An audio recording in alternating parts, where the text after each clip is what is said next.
Bueno, vamos a seguir, a continuar este video, la segunda parte y el final, que va a ser más breve, de El político como vocación, de Max Weber.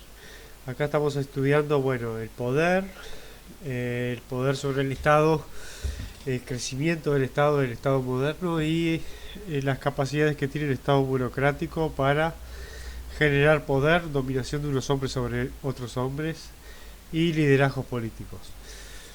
Esto es lo que está haciendo Weber en esta conferencia.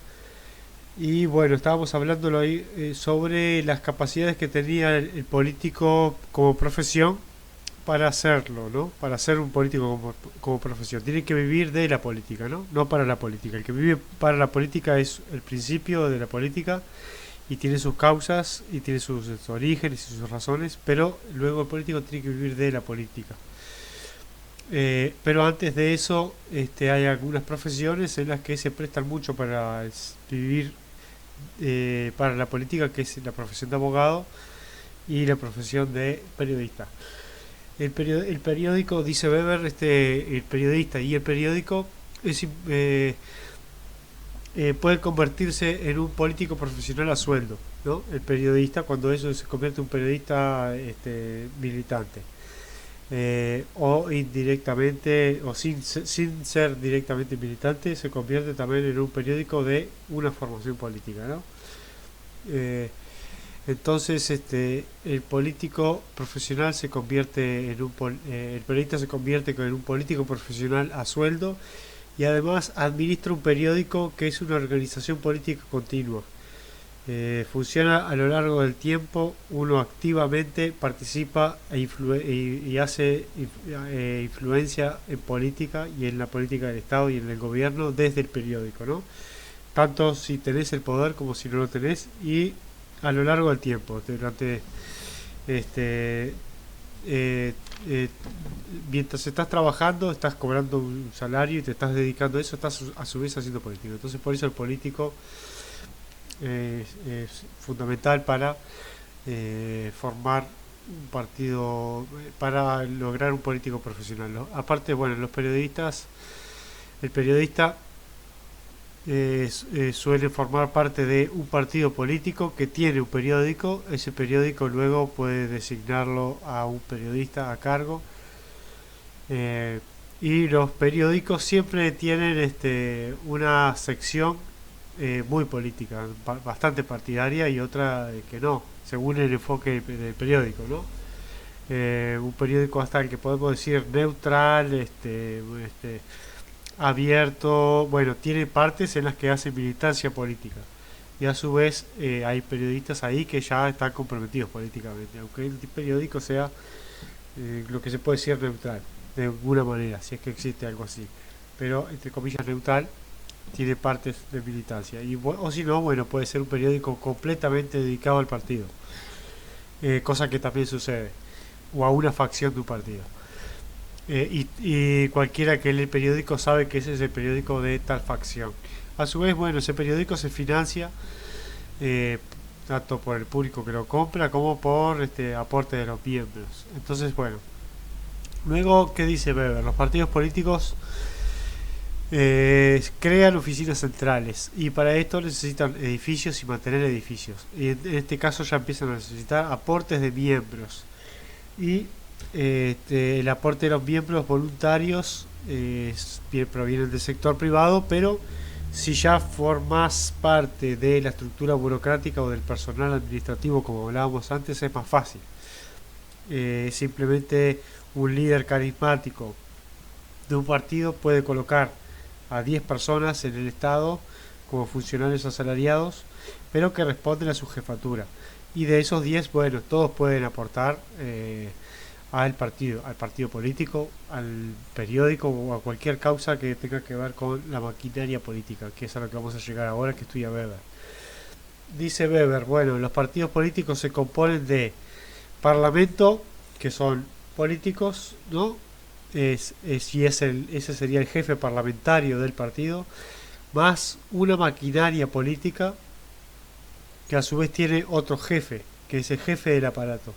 La maquinaria política tiene un jefe del aparato y este aparato a su vez es el que hace y controla y afecta la actitud del Parlamento, ¿no? De los políticos del Parlamento.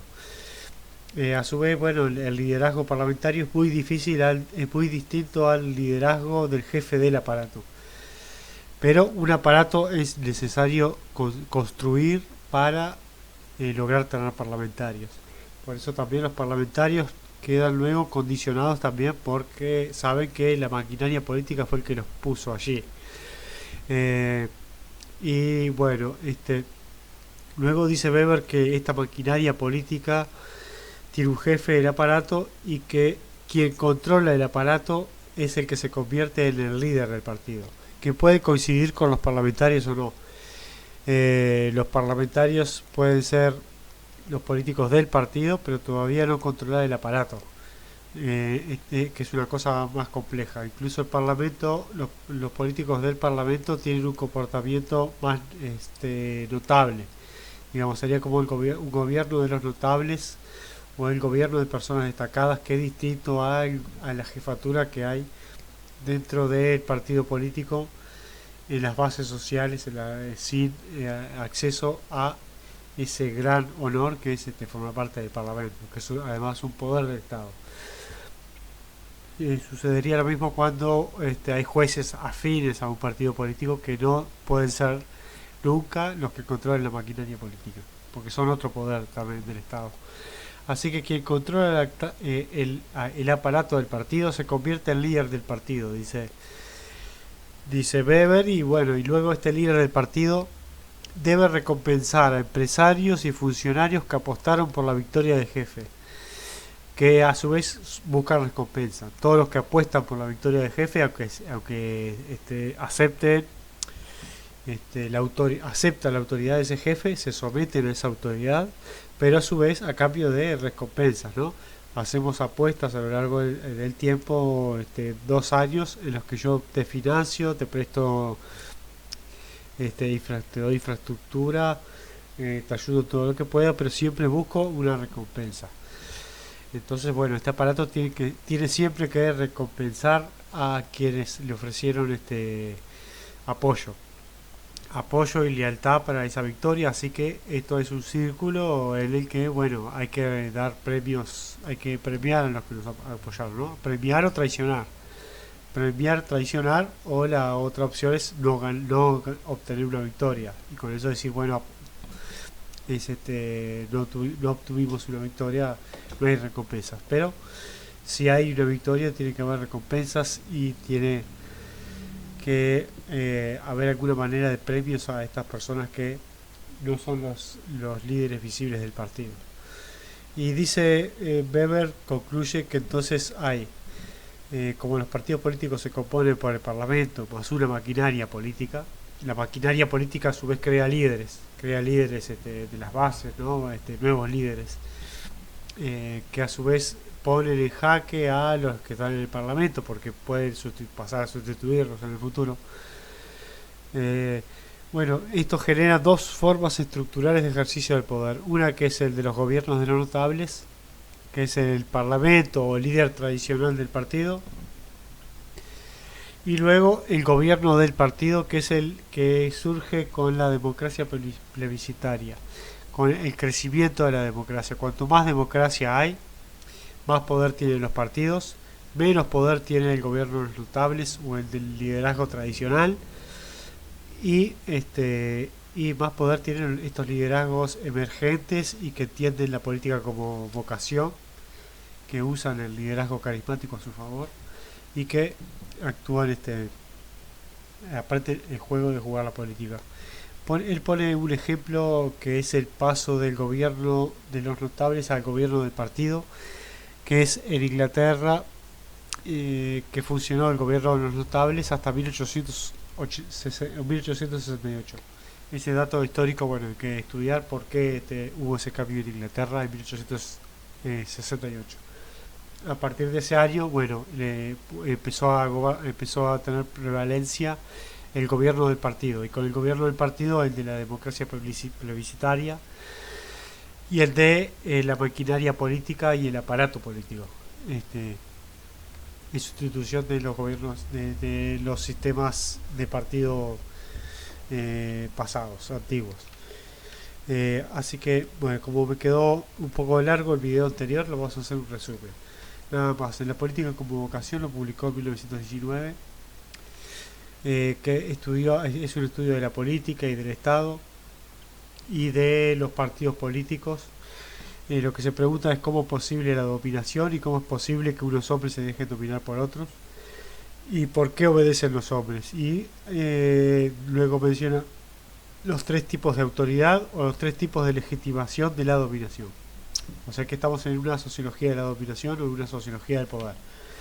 Esas tres serían la tradicional, la carismática y la legal. La carismática es la típica del régimen de político como vocación, del político que profesional que se convierte en profesional, necesita sí o sí recurrir a la autoridad carismática, que es la base.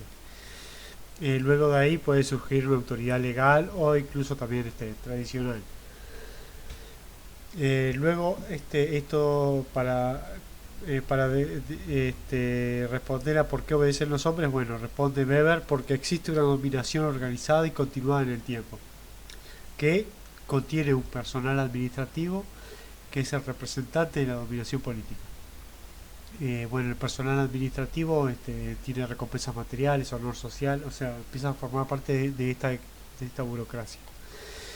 La vocación política es la personalidad que descubre que puede ser conductor de hombres, que no es una cosa menor. Una persona que puede decir: yo puedo conducir a los hombres. De ahí surge el político. Entonces, en ese momento, esa personalidad dice: yo no puedo trabajar de comerciante, de vendedor, de albañil, de empresario, y a su vez conducir a los hombres, ¿no?